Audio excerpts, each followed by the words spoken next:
Eu preciso fazer alguma coisa aqui. Tá bem? Bom dia, pessoal.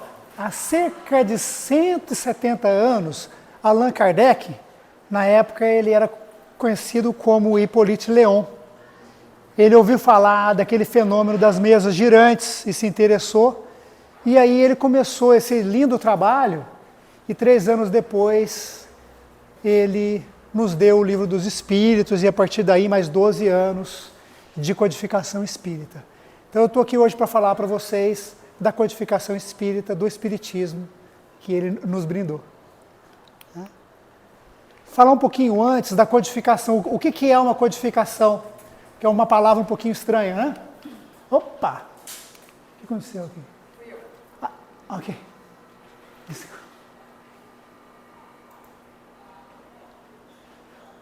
Ok.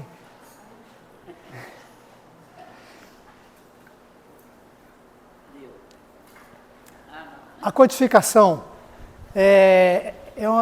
ela quer dizer, você tem alguns significados de codificação. Os que mais nos interessam, né, eu reuni numa única frase para a gente não perder o nosso tempo. É você reunir, você compilar textos, documentos, leis, normas, regras numa única obra. Né? Esse termo codificação, no francês, um pouquinho diferente. Né? Ele quer dizer reunir leis num só código, leis das mais variadas maneiras. E aí Kardec, quando ele estava dando uma entrevista para um jornal, L'Age Ronde, em 61, ele falou para o jornal o seguinte, que ele coordenou os princípios do Espiritismo e a partir desses princípios ele formou uma doutrina, um corpo de doutrina, que ele não foi apenas um mero compilador, porque realmente quando você olha aqui o significado dessa palavra, ela forma uma obra, você acaba não tendo muito o que fazer, você só junta documentos, reúne documentos ou leis, né? Então não é uma coisa que tem muita graça, ele não fez só isso, ele foi além. Tanto é que quem já leu o Livro dos Espíritos sabe que ele faz bastante comentário, né, e os outros livros também. Naquela época que ele deu essa entrevista, era 8 anos, né, que ele começou em 54, estudando para depois fazer 57, mas depois teve uma longa caminhada até 69, março de 69. E interessante que na Gênese, ele comenta um pouco mais a respeito disso. Ele fala que o Espiritismo não é uma doutrina individual, ou seja, não é ele que fez e que nos trouxe tudo isso, que ninguém criou o Espiritismo, porque o Espiritismo veio dos Espíritos, de alguns Espíritos que ele selecionou, que ele compilou a mensagem deles. Né? E aí ele nos traz também essa realidade que o Espiritismo é fruto de esse lindo trabalho que foi coordenado pelo Espírito da Verdade. Depois a gente vai falar um pouquinho mais disso. Quem é o Espírito da Verdade?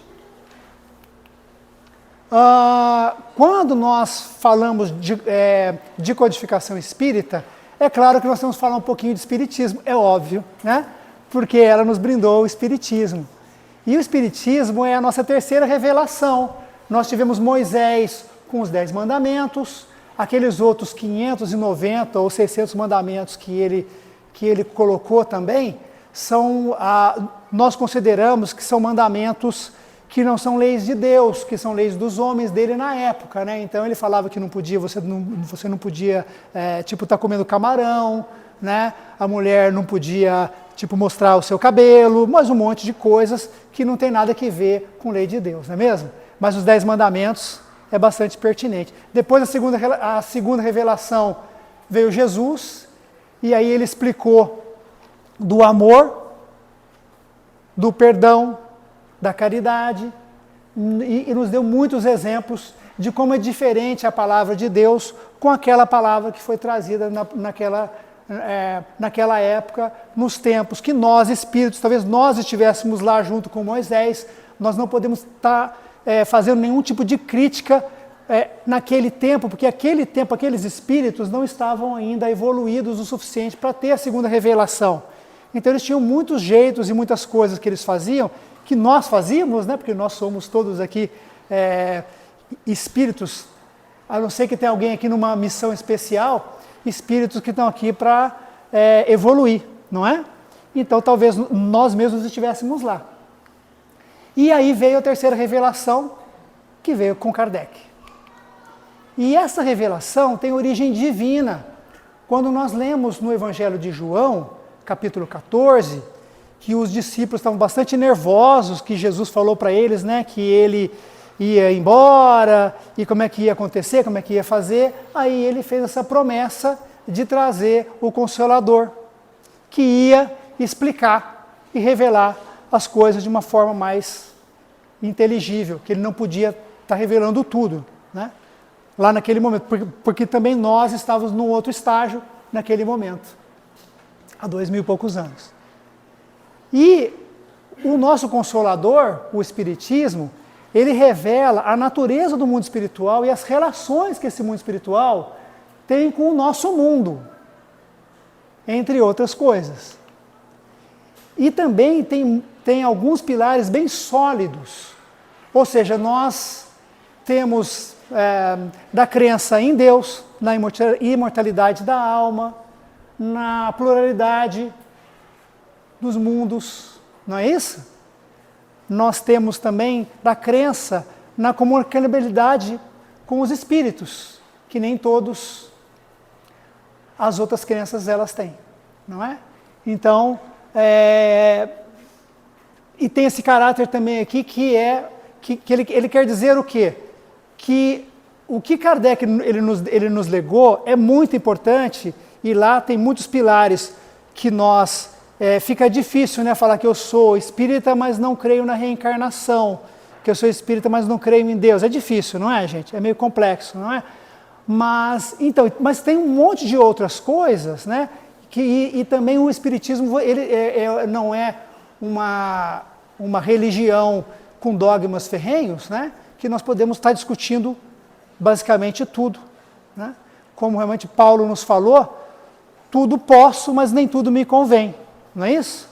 E tem esse caráter progressivo, porque Kardec não conseguiu em 12 anos, depois que ele começou a escrever o Livro dos Espíritos, escrever sobre absolutamente tudo. Na época dele também tinha coisas que era difícil escrever.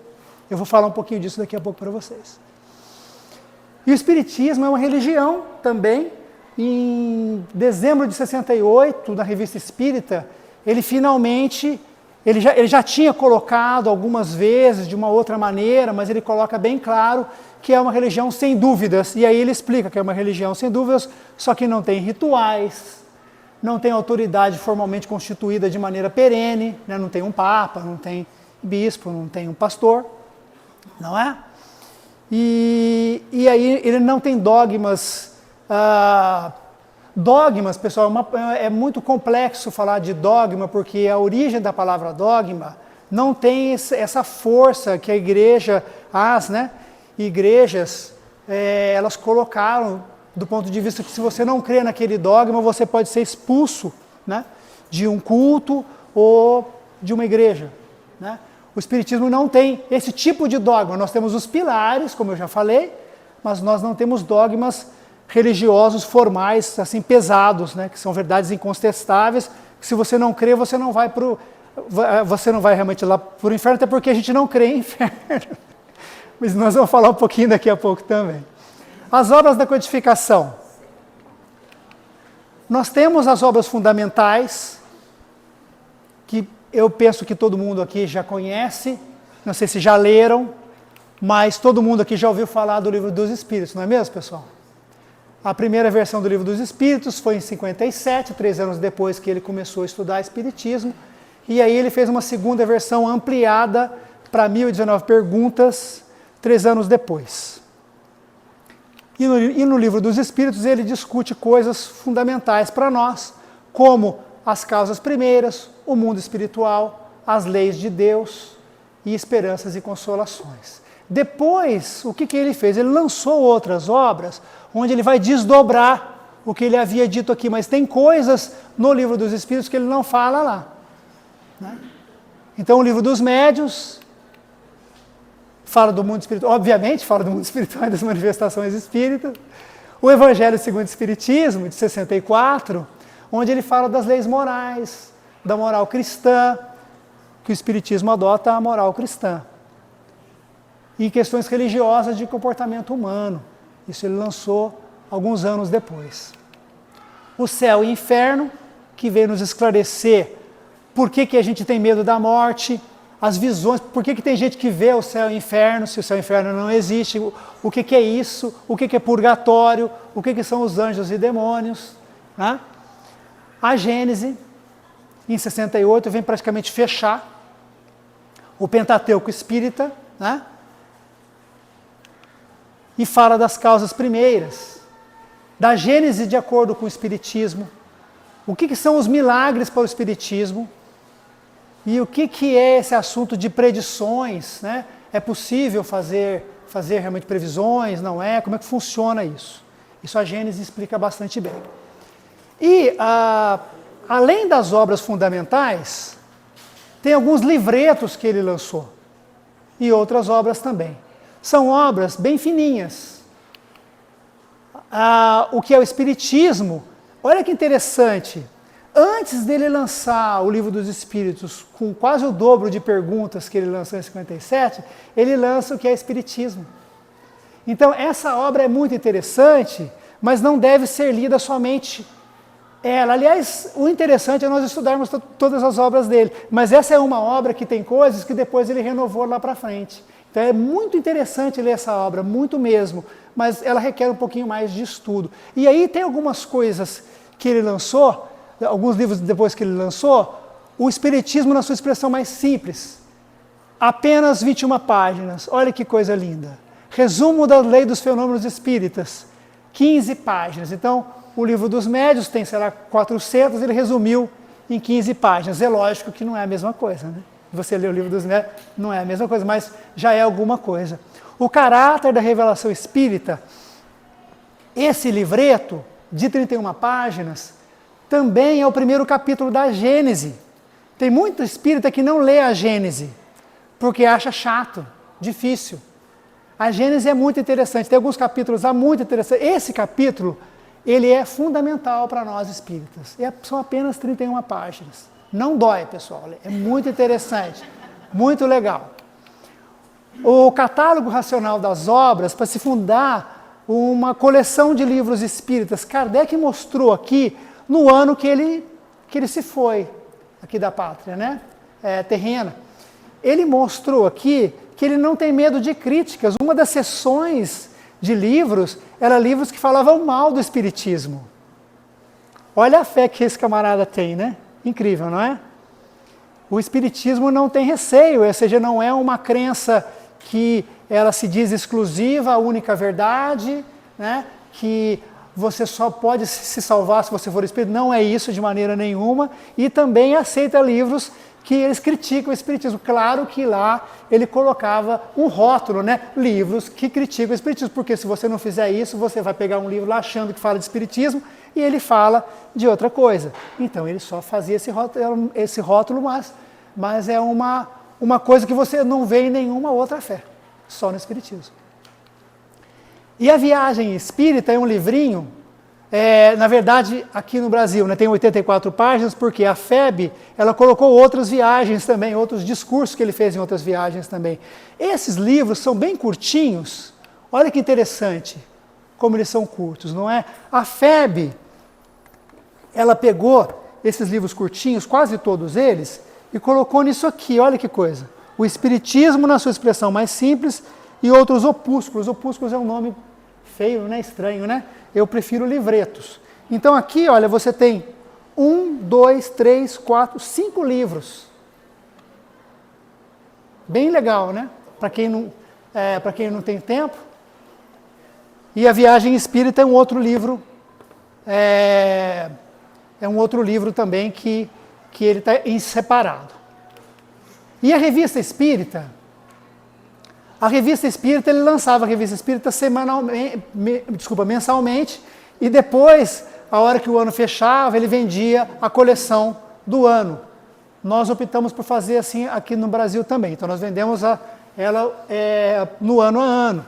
Então são 12 edições. Até abril de 69 é Kardec que produziu. Você fala, poxa, mas ele desencarnou em março. Como é que é de abril? Porque já estava pronta, né? Ele era Kardec, né, gente? Ele não deixava as coisas para a última hora. Não é mesmo? Né? E aí, razões para ler e estudar. A USE tem uma campanha, comece pelo começo, essa é uma das razões. Se nós somos espíritas, a gente precisa começar pelo codificador. Né? E também para nós entendermos questões fundamentais da vida. Por exemplo, o Evangelho segundo o Espiritismo, já naquela época, falava de coisas que só depois foram discutidas pela ciência, como da depressão. Ela falava outros nomes, né? Tem outros nomes ali, né? De psicologia também.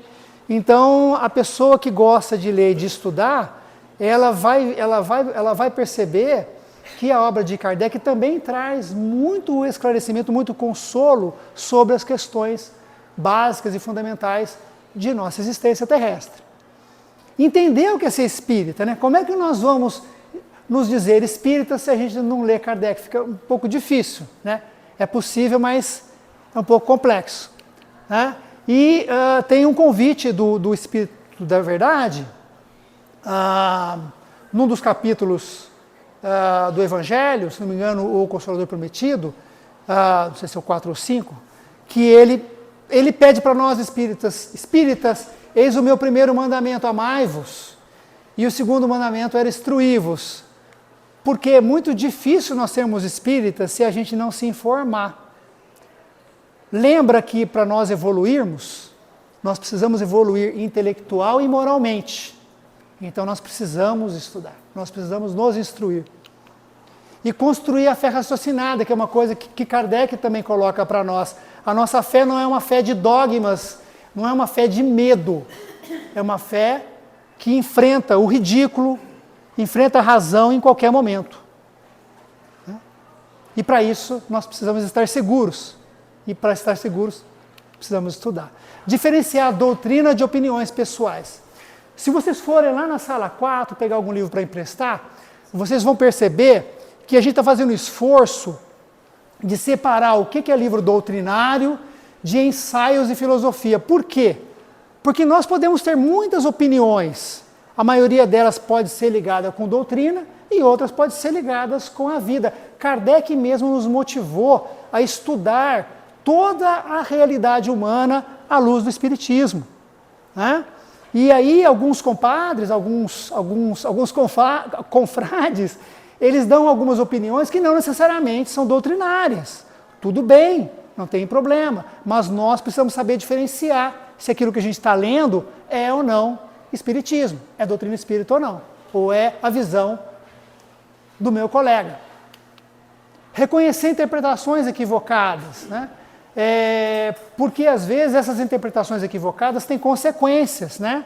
Então você vai às vezes num lugar que se diz espírita e você vê, nossa, que coisa estranha, né? E aí se você não lê, se você não estudou, você não sabe, você não entende o porquê que tem essas diferenças, porquê que cada pessoa às vezes pode interpretar de maneira muito distinta da outra. É importante nós entendermos isso. Por quê? O estudo também é base para evitar armadilhas, né? Então, por exemplo, eu tenho amigos que já falaram, o médium me falou tal coisa. Eu fui num lugar X e eu ouvi tal coisa, ele toma como lei, porque o médium falou para ele. Né? Ou vai em alguém que diz o futuro, então ele olha, então é melhor você não fazer isso, porque... Então, é importante nós não cairmos em armadilhas, entendermos o que significa essas coisas todas. Né? E as práticas fantasiosas, místicas. Né? Então, o Espiritismo, a gente não tem aqui imagens, crucifixo, né? E tem um motivo para isso, é importante estudarmos o porquê disso. Né? E superstições também. Nós não usamos amuletos, né?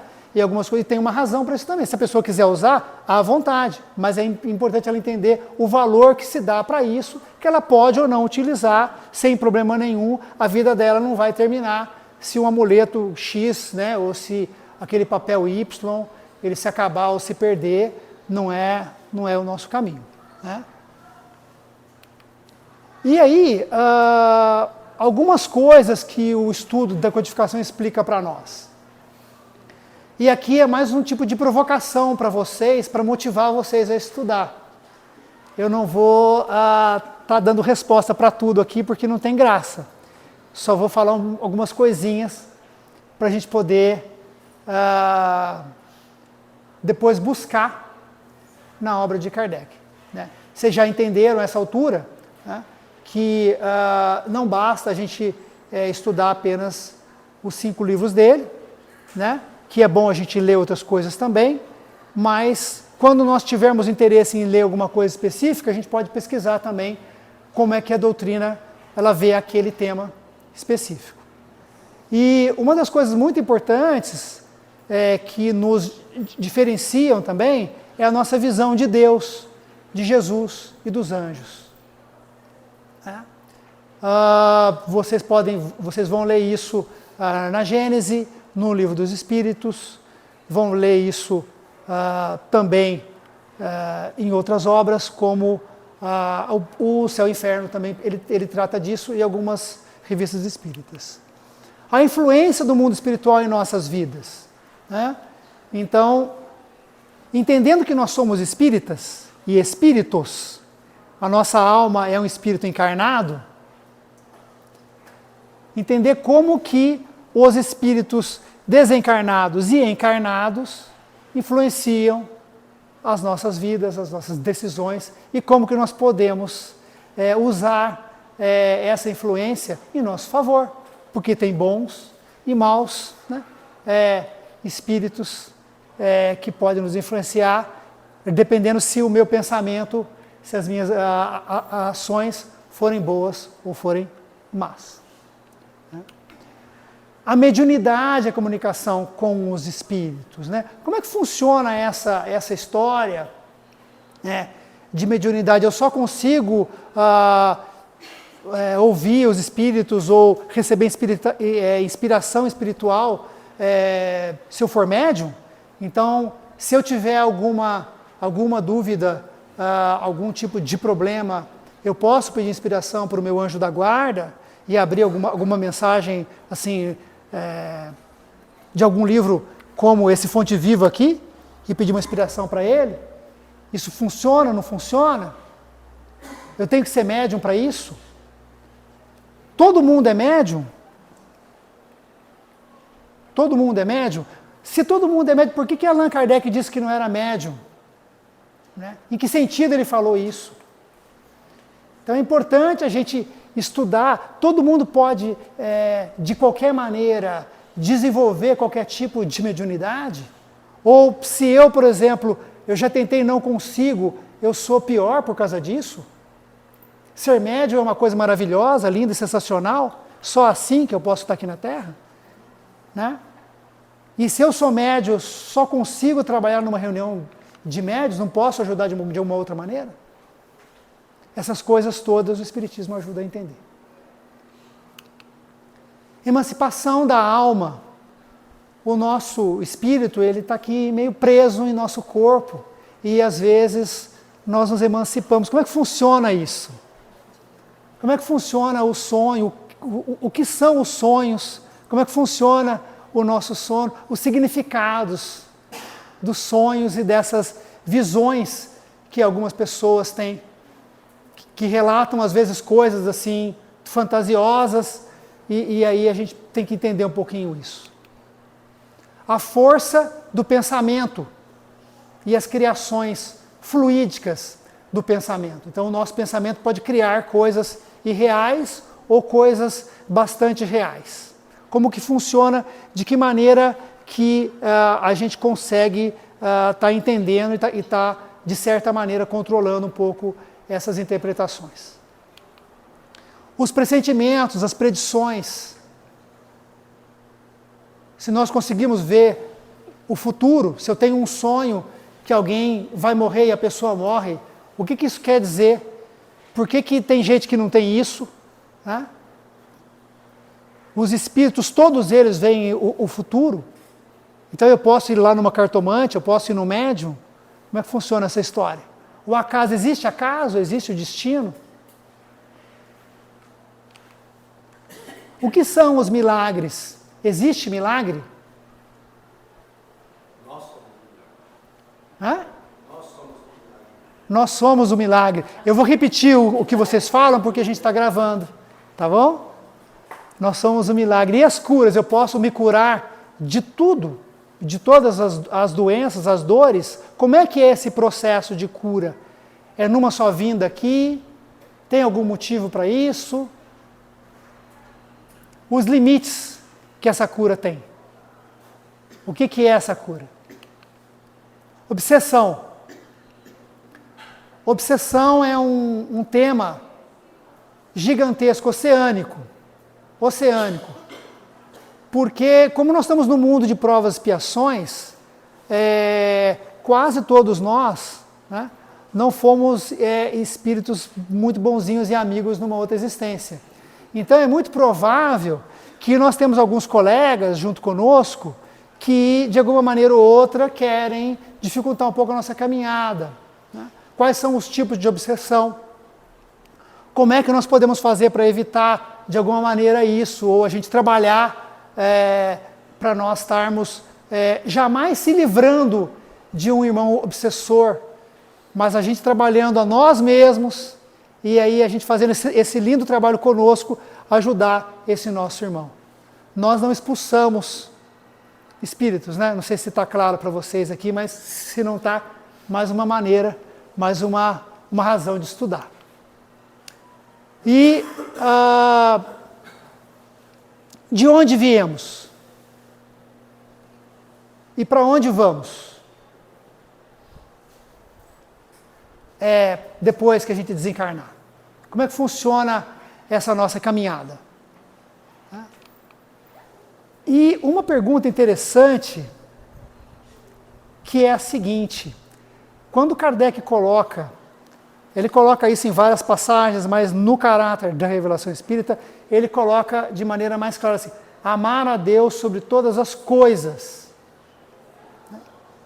e ao próximo como a nós mesmos. Será que nós conseguimos fazer isso numa única existência? Será que tem algum espírito, alguma alma, algum ser humano que conseguiu fazer isso? Aí você pensa, então, mas ele também é um espírito que evoluiu. Ele também, Jesus não chegou onde ele chegou assim. Ele não foi criado o espírito puro. Ele também teve uma caminhada. Você imagina esse espírito, há bilhões de anos ele já era um espírito puro para ajudar na formação da Terra. Você imagina quanto tempo que nós estamos caminhando aqui com ele. Então, interessante nós entendermos o amor de Deus para conosco. Ele não pede para a gente ser perfeito, lindo, maravilhoso, numa única existência. Ele não ia criar um ser horroroso para ficar espetando a gente na eternidade e mandar na gente só por 90 ou 100 anos, sei lá, né? E depois dá 99%. Vamos dizer que 1% consiga fazer isso daí, vai? Para esse ser horrível ficar, torturando essas almas a eternidade toda. Não tem o menor cabimento um trem desse. E por outro lado, essa reflexão também nos ajuda a entender que nós somos donos também da nossa evolução, porque nós precisamos amar a Deus sobre a matéria, sobre o materialismo. Nós temos que dominar a matéria, o nosso desejo sobre a matéria, né? E amar a nós mesmos. É muito difícil, não sei vocês, mas é muito difícil a gente se amar. Não é? Não é bem complexo? A gente mais se odeia do que se ama. A gente mais se odeia do que se ama. E aí, para amar o próximo, como é que fica? Se a gente não se entende, se a gente não conhece a nós mesmos, como é que nós vamos amar o próximo? A gente reflete isso no próximo. Não é? A gente reflete isso no próximo, exato. E Kardec, olha que interessante, isso é um termo que você estuda quando você estuda psicologia, e Kardec, ele fala disso antes de isso ter sido publicado por Freud, por exemplo. A genialidade dele. Ele não dá esse nome de deslocamento, projeção, mas ele fala disso no Evangelho segundo o Espiritismo. A Joana de Ângeles fala, né?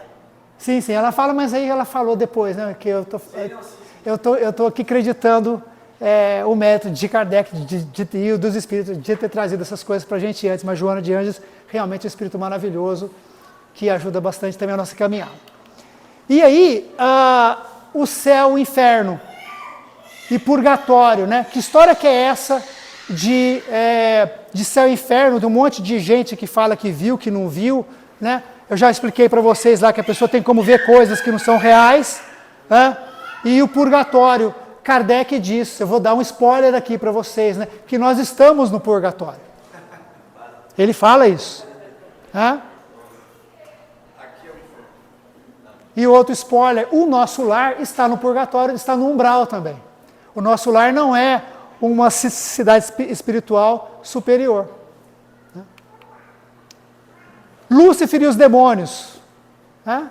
Existiu realmente esse anjo caído, tem cabimento esse trem, né, de você fazer um espírito chegar até da perfeição e aí ele voltar e ele ficar com ciúmes de você, Deus, e se revoltar contra você? Que história que é essa? Ele também explica um pouquinho isso daqui. Os demônios, o que são os demônios? Ele explica a gênese disso, de onde isso veio, o porquê que isso foi criado. Por que nós reencarnamos? Se há progresso no mundo espiritual, é outro spoiler para vocês, há progresso no mundo espiritual. E por que a gente tem que reencarnar então? Nós temos que sentir aqui na matéria? É isso? Eu vou deixar para vocês lerem um pouquinho melhor lá, mas é mais ou menos por aí. Né? A gente pode retroagir materialmente, então nós aprendemos, espero que todos aqui já tenham ouvido, que a gente não retroage nem moral nem intelectualmente. Então, assim, por exemplo, se eu estou com 60 anos, eu resolvo fazer um curso de línguas, ou de música, ou de qualquer coisa informática, eu não perco esse conhecimento, eu levo esse conhecimento para a eternidade, certo? Né? Do ponto de vista também moral, nunca é tarde para aprender. E aí, como é que fica? Eu fui um espírito muito rico aqui na Terra, usei o meu dinheiro para ficar em frente à TV, à Netflix, fazer viagens, e não ajudei ninguém, nem a mim mesmo, nem a minha família, nem nada, e só curti a vida adoidado. Como é que fica isso numa próxima existência? Eu vou de novo reencarnar rico, milionário? Lindão? Né? Ou se eu fui espírita e fiquei em frente da Netflix, em vez de vir ao centro, de estudar, né? Na próxima vez eu vou reencarnar espírita de novo, ou eu vou ter um pouco mais de algum tipo de dificuldade material? Se eu moro a 5 quilômetros do centro, será que eu vou morar a 50 quilômetros de um centro depois? Né? Então é importante a gente entender como que a gente pode retroagir materialmente, se faz sentido ou se não faz sentido. Por que tem tanta maldade nesse planeta? E por que tem tanta aflição, tanta miséria, se nós não retroagimos moralmente? Por que a gente não sente essa diferença? Ou seja, se você olhar há 200 anos, você sente bastante diferença. Né? Em relação a várias coisas que a gente pode comentar aqui. Mas talvez há 20 anos não tanta diferença assim, há 30 anos talvez não. Emmanuel tem uma mensagem de mais ou menos uns 50 anos, que ele fala de todo o progresso que foi feito até aquele momento, e que o homem continua egoísta e orgulhoso, e que precisa bastante trabalhar nisso. Ainda hoje vale mesmo comentário do Emmanuel 50 anos depois. E aí o reflexo que isso tem na maldade, porque os bons são quietinhos, e os maus, né? Quando a gente fala mal, gente, é mal temporariamente, lembrando que nós estamos na nossa melhor encarnação, né? E nós não somos tão bonzinhos assim, então ninguém aqui está julgando a pessoa de maneira eterna aqui, né? Ninguém está rotulando aqui, pois não?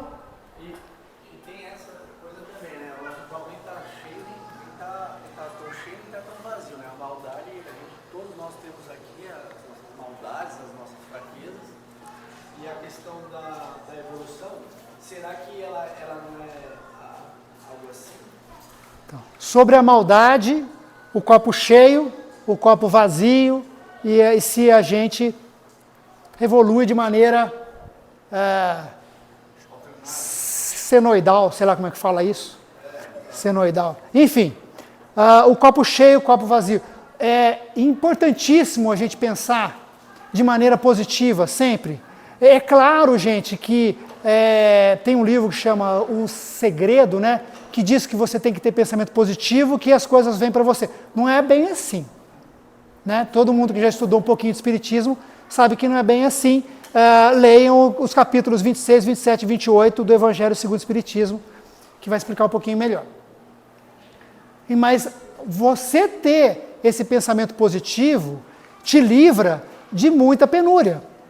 Porque quando a gente tem uma dor, a dor não vai sumir se a gente está reclamando dela, ao contrário, ela vai piorar. Então, nós procurarmos entender o que aquela dor ela está trazendo para nós, vai nos ajudar a livrar dela e da expiação relacionada a ela mais cedo, para a gente partir para reparar as coisas. Então, sem dúvida, o copo meio cheio é muito melhor do que o copo meio vazio. Com relação à evolução, acontece o seguinte: a evolução, ela é sempre ou para o lado, tipo Siri, entendeu? Ou para frente. A gente não volta para trás. Então, assim, depende da imagem que você está fazendo dessa curva. Então, se for assim, do ponto de vista de horizontal, aí você estaria falando que a gente estaria indo para baixo e para cima, e aí não. Né? Mas se for para cima, pode ser. Eu estou andando de lado, né? Eu estou andando de lado, depois eu volto, aí pode ser. Então, depende do sentido da curva que você escreveu agora há pouco. Então, isso significa que, por exemplo, se eu reajo sempre da mesma forma, por exemplo, alguns dias eu estou reagindo muito bem em relação a uma questão que eu tenho dificuldade. Mas se num outro dia eu estou cansado, né, estressado, e reajo da mesma forma anterior, aquela forma grotesca que eu reagi no passado, ou seja, eu não mudei de fase, ou seja, eu estava andando como Siri. Exato. Excelente pergunta também. Então, se eu, por exemplo, hoje sou muito paciente com alguém, e amanhã eu vou lá no médico e perco a cabeça porque o camarada esperou 2 horas, já passou a hora do almoço, ele atendeu alguém lá de farmacêutica e passou lá na minha frente, 2 pessoas chegaram depois, e aí eu fico um pouco magoado, marcado, zangado, ferido, e vou embora, brigo com a secretária e tal. O que isso quer dizer? Não, eu não retroagi, eu simplesmente não tenho paciência ainda, né? Eu estou trabalhando a minha paciência. Eu não posso perder aquilo que eu não tenho. Entendeu? Sim. Nesse sentido.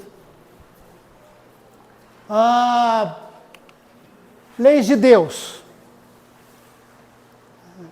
O trabalho é uma lei de Deus. Nós temos várias coisas que outras crenças, né, pensam que quando a gente for para o céu um dia, nós vamos fazer assim ou assado. Interessantíssimo nós estudarmos o capítulo 3 do livro a parte 3 do livro dos Espíritos para entender um pouquinho melhor as leis de Deus. Lei de Talião, lei de causa e efeito, tem gente que fala ou escreve ação e reação, é tudo a mesma coisa, ou seja, nós, espíritos encarnados, não estamos aqui para fazer justiça com ninguém. Aquela história de sede de justiça é sede de justeza, ou seja, de você ser perfeito, de eu ser perfeito, não de eu estar querendo que o meu próximo seja perfeito. Isso não é problema meu.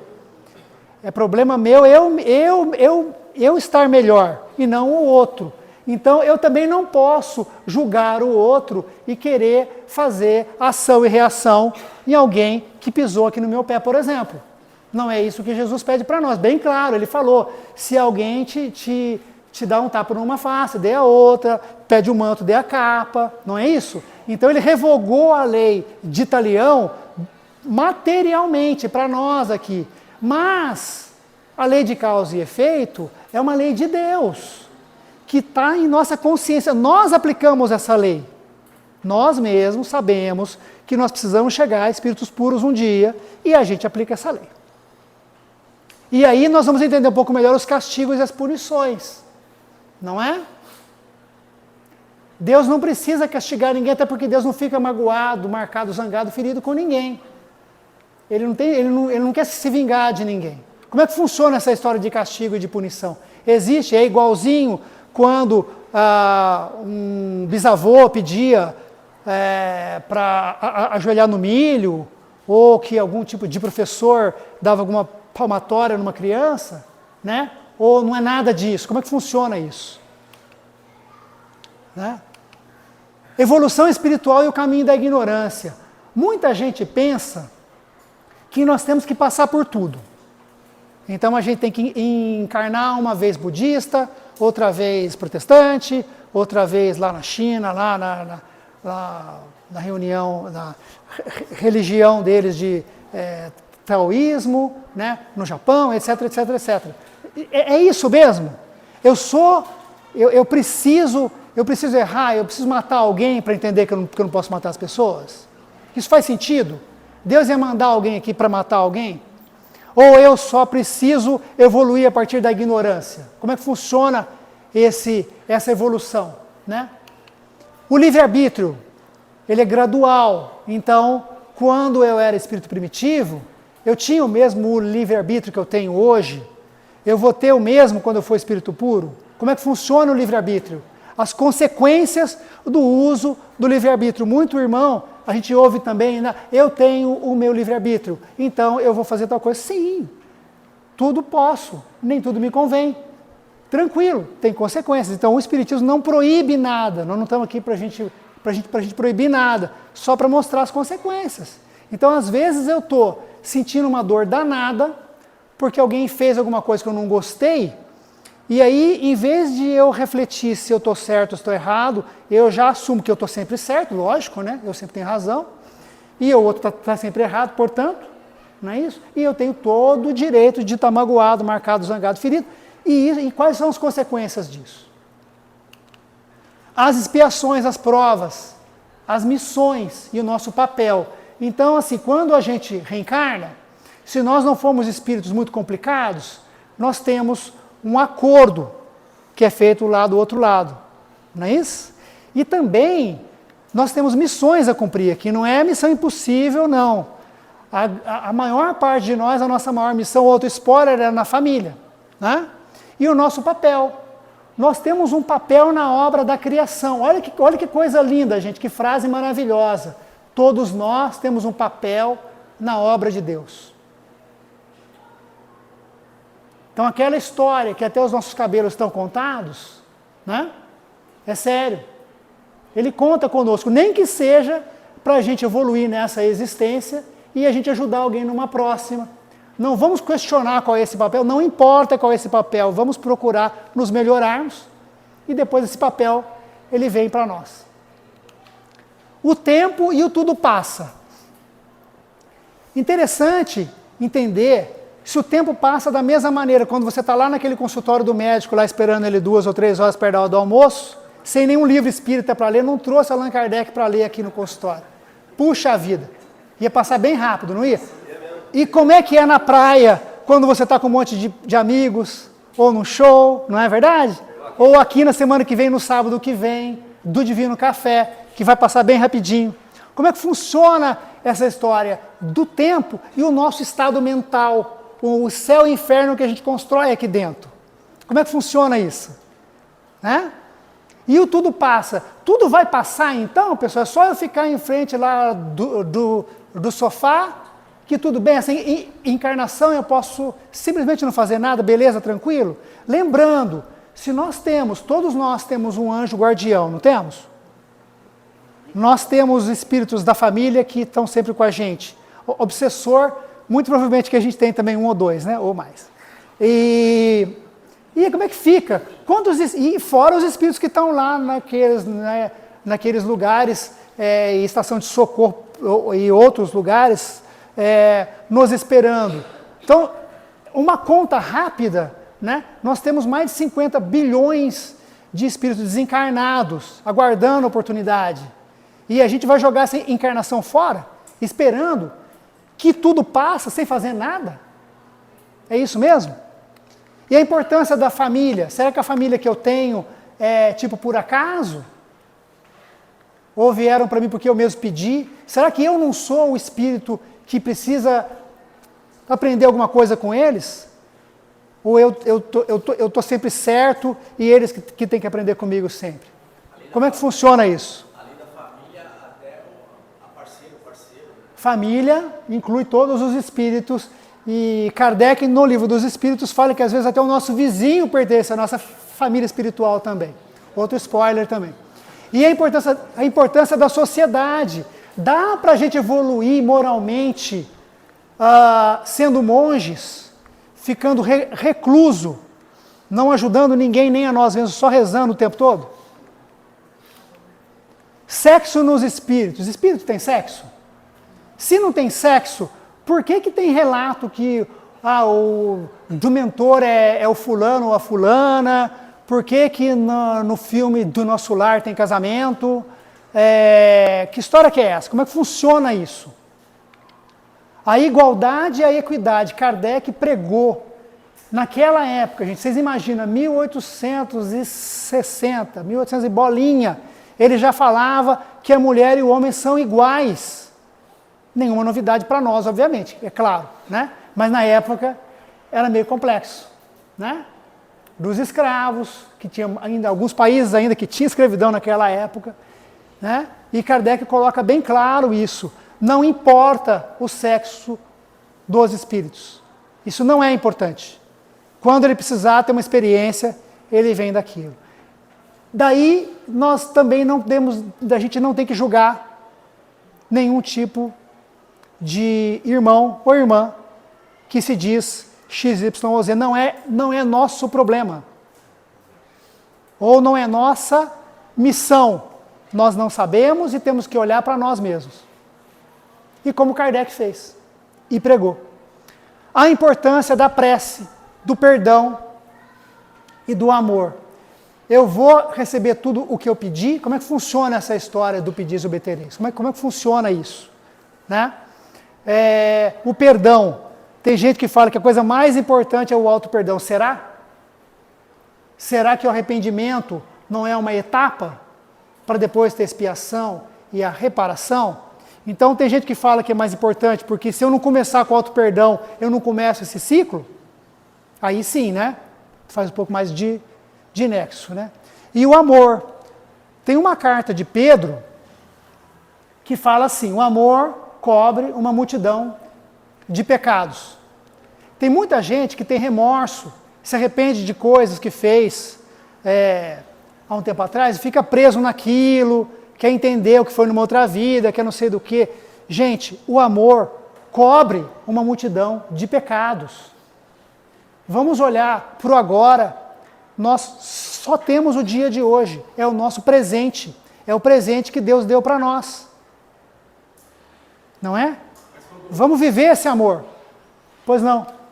Mas muito do nosso desamor vem do nosso inconsciente. E aí a gente precisa tirar esse lixo que está dentro da gente. Muito do nosso desamor vem de nosso inconsciente. Verdade. Nós temos que trabalhar isso. Isso que eu estou falando para você não é numa única existência só, né? É lógico que nós não vamos conseguir ser espírito perfeito numa única existência. Mas quando nós entendemos o que significa o amor, e ele explica também, amar não é você levar uma pessoa que fez algo horroroso para você para casa e deixar ela fazer outra vez. Ele explica isso direitinho lá. Eu só estou aqui instigando vocês a estudarem, né? Kardec, realmente provocando em algumas coisinhas, assim, alguns questionamentos. Né? A questão da fé. Alguns irmãos cristãos, eles entendem, por causa de um erro de Martinho Lutero, que é só ter fé que eu vou ser salvo. Está tudo tranquilo. Gente, a carta de Efésios, lá no capítulo 4, que fala isso, é uma carta. Tem que ser lida inteira. Depois que ele falou isso, que a fé, ela salva, ele logo em seguida fala, ela salva se você parar de mentir, se você for bom, fizer caridade, lê a carta toda. Não é? Então, Efésios é para ser lido, estudado. A esperança. A esperança.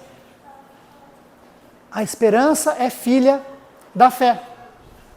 Quando eu creio em Deus, é claro que a gente pode ter uma esperança, né? Se eu for malvado, eu posso ter esperança de roubar um banco e não ser preso, por exemplo, não posso? Mas eu estou falando da boa esperança aqui. Eu estou falando da esperança... Mas e se a gente roubar o banco para dar aos pobres? Né? Se a gente roubar o banco para dar aos pobres, será que precisa fazer isso? Né?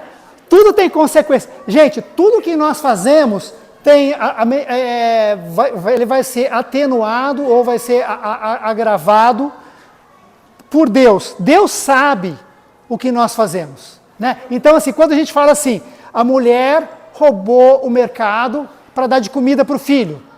E o Supremo Tribunal, lá atrás, faz uns 10 anos, já 20 anos, né? Ele disse que não pode, infelizmente, ela tem que ficar presa mesmo. Por quê? Porque o Supremo Tribunal ele tem que aplicar a lei como ela está escrita. Mas Deus não faz isso. Porque se ele liberar 1 litro de leite, amanhã tem um monte de gente pegando 2 litros de leite e fala, pô, mas se eu peguei 1 litro de leite, eu vou pegar 2. Ah, pegou 2, daqui a pouquinho tem gente roubando todo o supermercado. Então, assim, a lei de Deus, ela faz isso. Ela faz a nossa lei não faz isso. Entendeu? Eu não estou fazendo nenhuma crítica aqui, de maneira nenhuma. Ao contrário. A caridade. Quando nós falamos de caridade, o que Kardec trouxe para nós? De estudo, de entendimento e de pedido para a gente praticar a caridade. Quando é falado fora da caridade não há salvação, não é? O Espiritismo não fala fora do Espiritismo não tem salvação. Ele fala fora da caridade não tem salvação, porque você não precisa ser espírita para ser salvo. Não é nada disso. O Espiritismo apenas mostra os caminhos. E lá ele mostra, explica direitinho que história que é essa da caridade, que todos nós podemos fazer mesmo. Ah, mas eu sou pobre. Ah, eu não tenho dinheiro. Eu estou desempregado. Mas você pode ouvir alguém. O seu ouvido, deixa o seu celular e conversa com alguém. É uma caridade. Trabalha voluntariamente em prol de alguma causa bacana. Não precisa de dinheiro para isso. Né? Qualquer idade, qualquer pessoa. Finalmente, colocando em prática tudo isso que nós falamos agora. Eu gosto muito da tradução do Evandro Noleto, porque ele tirou as próclises, ênclises, mesóclises e pronomes oblíquos, que dificultam a leitura. Tem muito irmão que fala, nossa, como é complicado ler esse trem aqui. Por quê? Porque as traduções que nós temos são mais antigas. E mesmo algumas novas traduções, pessoal, tem algumas armadilhas. Lembra que eu falei lá para vocês das armadilhas? Tem uns negócios que você lê nos livros com uma capa bem lindinha, que eles colocam na boca de Kardec coisa que ele não falou. Então é importante entender que editora que você está lendo, quem que você está lendo para você ler coisas que têm a ver com o livro que Kardec escreveu, e não com a opinião do camaradinha que traduziu e colocou, ele falando coisas que não foi ele que colocou. Tá? Inclusive tem isso em livros antigos, né, de algumas editoras, por isso que eu gosto bastante do Evandro Noleto Bezerra. A FEB deixa você baixar de graça os livros. Então, não custa nada, pode baixar e ler no seu celular, enquanto você espera lá no médico, aquelas 3 horinhas, né? Você pode baixar e ler, né? Tá certo? E as obras fundamentais em 1 ano. Quem fala, mas é muito grosso esse livro aqui, olha que coisa terrível, né? Não consigo ler esse negócio aqui. Gente, você consegue ler as obras em 1 ano. Se você ler 6, 7 páginas por dia, você vai ler em 12 meses todas as obras fundamentais. Ler não quer dizer que você vai estudar. Se você tiver com soninho ali e não prestar atenção, e não rabiscar o livro, né, não tomar nota, não deixar ele mais gordo, não adianta nada. Tem que ler e tem que prestar atenção. Né? A experiência de ler a revista espírita. A revista espírita, ela é menosprezada às vezes, por quê? Porque são muitos volumes e muito grossos. Então é complexo de ler. Mas, gente, tem muita coisa muito interessante lá. O credo do espiritismo. Vocês sabiam que tem um credo espírita? Quando Kardec fala que o espiritismo é uma religião, sem dúvidas, ele também ele também fala disso. Dezembro de 68. Quando ele diz que ele não é médium, naquele sentido X ou Y, foi numa revista espírita que ele falou. Né? E ele explica um monte de coisas, de manifestações espíritas, etc., nas revistas espíritas. É muito interessante ler as revistas espíritas. Leiam como uma revista. Você pode tomar ela lá e ler como se fosse uma revista. Não tem problema nenhum. Né? Para quem gosta de livros rápidos, né? Lembrando esses livretinhos, a introdução do Livro dos Espíritos é um resumo do Espiritismo, são 40 folhas. O caráter da revelação que eu falei para vocês são também mais ou menos isso. Esses aqui também são bem fininhos. Então, se você não tem paciência de jeito nenhum, adquire a paciência devagarzinho, começa pelo começo. Né? Dicas e lembretes para gostar de ler. Gente, ninguém vai gostar de ler se não começar a ler. É difícil, não é? Então, assim, vamos começar. E procurar aquilo que você mais gosta. Então, procura a maneira de ler que você mais gosta, o horário, né? A maneira que você tem de ler. É deitado, se eu leio na cama, eu durmo. Lógico, você está na cama, né? Então, assim, você vai dormir mesmo. Né?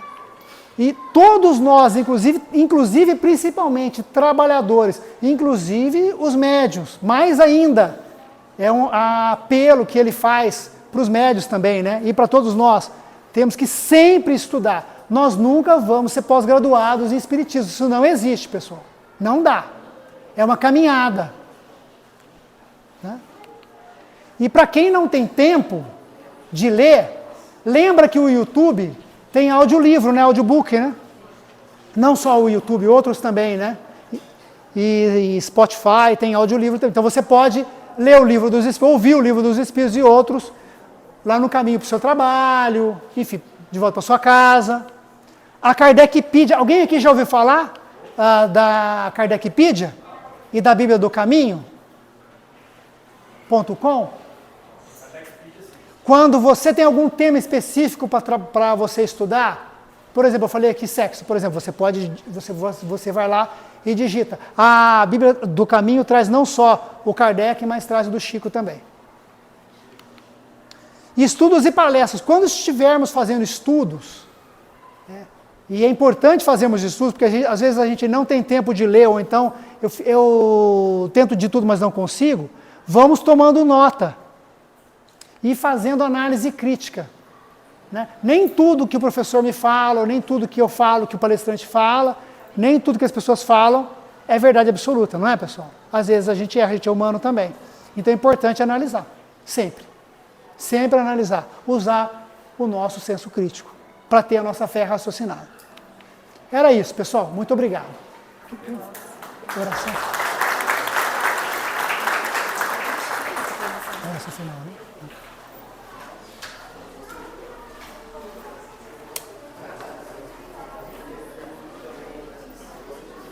A gente agradece o seu povo e tem um motivo especial para a gente ter colocado esse tema nesse dia 14. Esqueci de falar.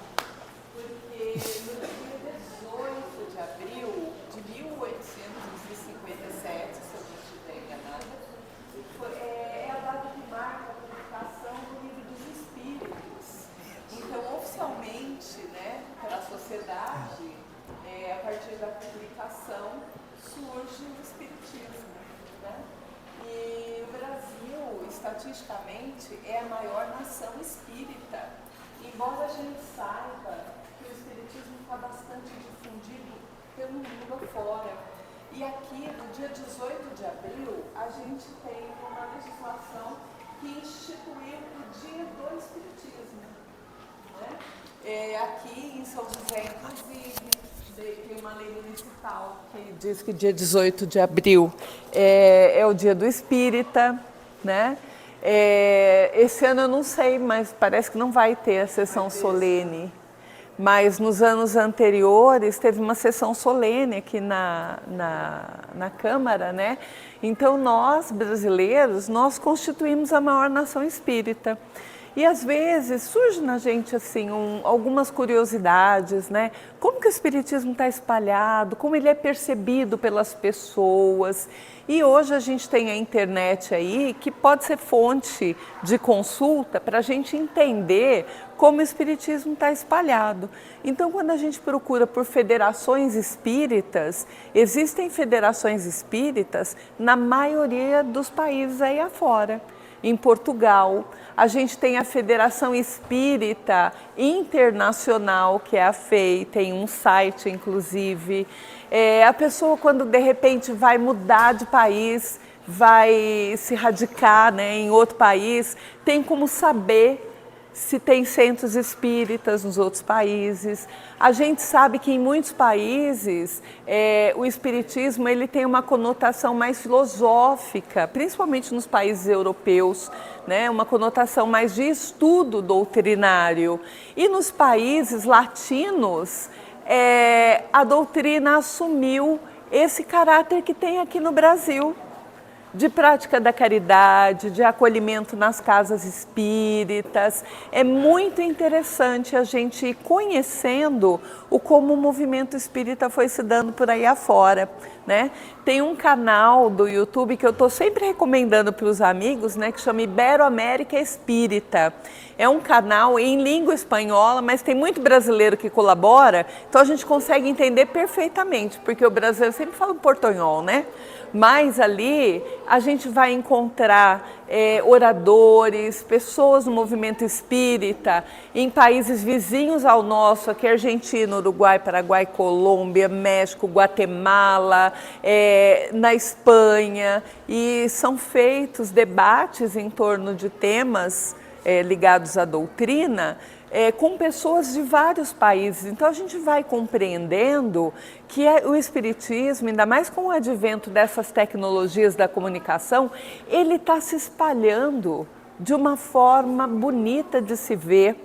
E quando a gente vê essas pessoas de outros países, de países de língua hispana, né, falando, geralmente eles citam obras psicografadas pelo Chico Xavier.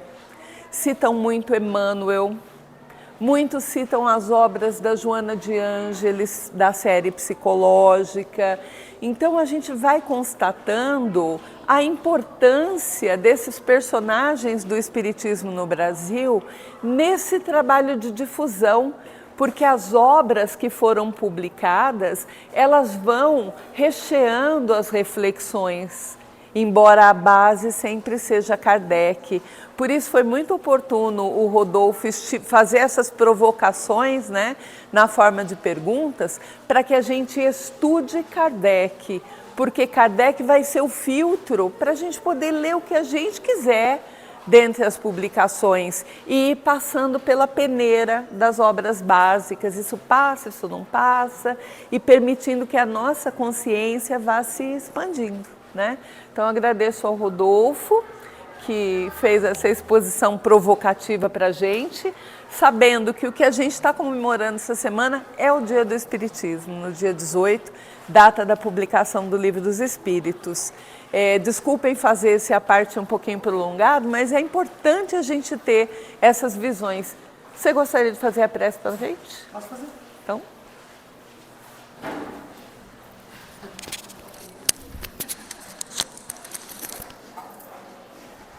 Vamos então nesse momento, pessoal, elevar o nosso pensamento a Deus, nosso Pai, a Jesus, que é o nosso mestre, irmão e amigo. Agradecer a espiritualidade da casa, porque ela nos acolheu, sempre nos acolhe. Pedir para que nós tenhamos absorvido esses dados, essas dicas, informações, e que possamos, a partir disso, estudar um pouco mais o Espiritismo, que sempre é possível estudar um pouco mais o Espiritismo. E a inspiração de nosso anjo guardião para isso, que ele nos ilumine, que ele realmente governe os nossos caminhos, agora e sempre. Que assim seja. Querendo falar contigo sobre voluntariado.